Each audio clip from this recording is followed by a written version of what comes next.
Titanfall 2 R-201 carbine weapon review. Anyway, the R-201 carbine is the mirror image of the R-101C carbine of Titanfall 1.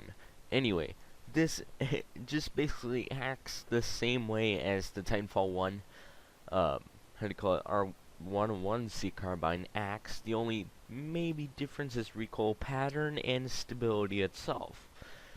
Uh, it's just as powerful, aka um if you if I uncut this video, you see me get killed twice by the R-201 carbine.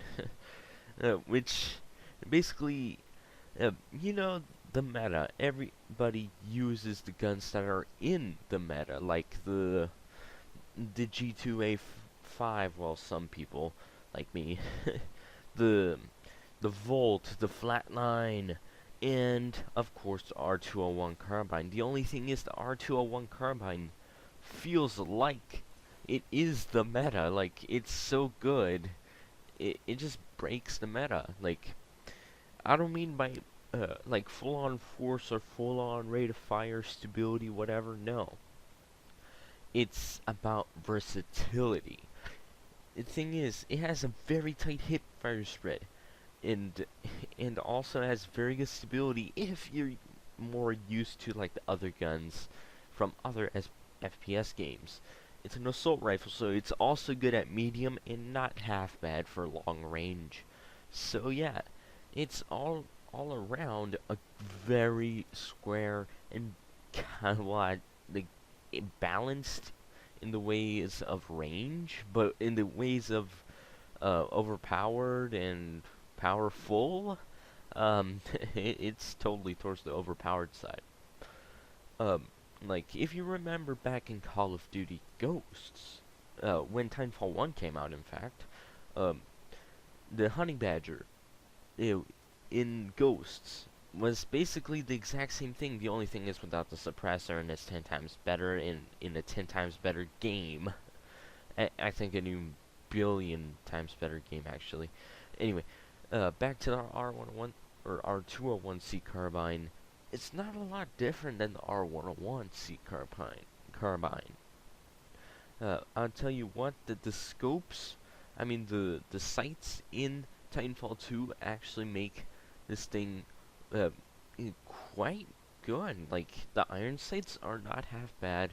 Like, they're good for the mobility check and all that, but the HCOG is very good because it clears your whole screen. Like, you can see everything. You can't unsee nothing. That's that's literally the catchphrase for the 1,000-yard stare of Destiny. Anyway, then also comes in the ranged version of the HCOG, which just puts a little zoom on there. Like, it's better for the long range engagements, but it does amp up the recoil a little bit because it's zoomed in. So yeah. And then also the threat scope, which is what I'm using. It does take away your extra mod, but I tell you what, it's pretty useful for peeking out enemies that are in unusual spots where you can only see like a sliver of them, and then you aim down sight like, oh, that's an enemy. It's kind of cool to see. Then also, I think it might be a little bit better to use when it comes to recoil. I think it might even have less or more, I don't know, it just feels a lot better than the HCOG sometimes. And also, when it comes to the looks, it looks like a very good all assault rifle. The only thing is the iron sights. But then when you slap on the thread scope, it just looks something like from good old back in the day Call of Duty, which is always a very good throwback. But anyway, overall, this gun is the most versatile. It's the first one you ever unlock in both Titanfall games, and it is the meta. It's so good, it is the meta. And I'd say that everybody uses it because it's so good. And tell you what, it has good hip fire accuracy, has range that can be that can take out most people in medium to maybe long-ish range. Has very good iron sights and good selection of attachments and mods. But anyway, smack that like button, hit the sub, drop the comment. And I'll see you guys later for another video on my channel. I'm outta here.